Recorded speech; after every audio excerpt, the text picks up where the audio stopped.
Tänase arutelu pealkiri on e-valimised oht demokraatiale. Kui inimene kardab, et ta jalgrattaga kohale ei jõua, siis ta valib kas ühistranspordi, läheb jalgsi või läheb autoga. Sama on ka valimistel. Kui ta arvab, et e-hääled ei ole tema jaoks justkui turvaline valik, ta läheb, võtab paberi ja valib. Aga te rääkisite usust, et ei ole küsimus usust tekkinud. Ma võtan ette selle Norstati küsimuse, mis see teine küsimus on. Kas usute, et 23. aasta Riigikogu valimised ja nii edasi edasi?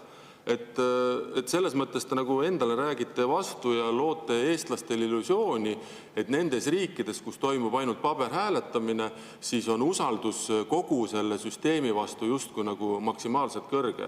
Ja lõpetuseks tahaks teada, kas te oma ID-kaart olete juba ära põletanud? Suur tänu küsimuse eest. ID-kaarti ära põletanud ei ole, alustame sellest. Ja ma ei näe ka mingit põhjust, miks ma peaksin seda tegema. Küll aga on käinud peast läbi mõte abielutunnistus ära põletada pärast seda, kui te abielu mõiste ära rüvetasite. Et selline abielu, riiklik abielu minu silmis ei oma enam mitte mingisugust väärtust. Aga see on eraldi teema. Seda me vist praegu käsitlema ei hakka. Nüüd, te eespool küsisite selle kohta, et milles probleem on, et kui inimesed arvavad, et e-valimised pole turvalised, siis nad võivad ju paberil hääletada.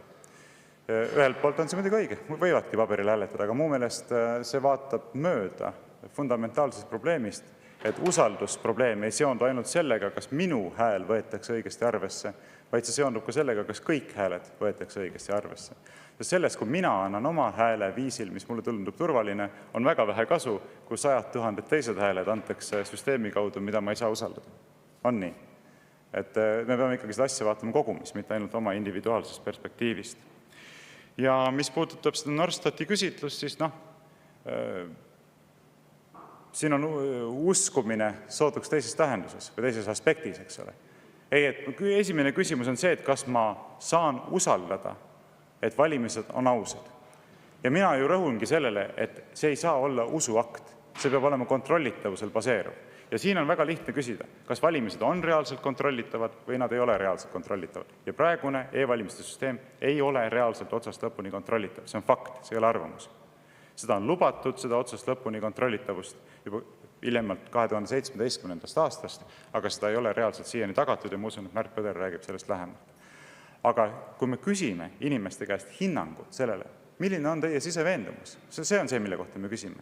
Kas teie arvates, me võime ka teist sõna kasutada, usute või kas te arvate, eks, toimusid valimised ausalt või leidis aset vähemalt osaline võltsimine, siis see on igati adekvaatne küsimus. See on see, mida inimesed ütlevad. Ja meil ei ole seda siseveendumust, et me saaksime öelda, et me usume, et valimistel ei toimunud võltsimist.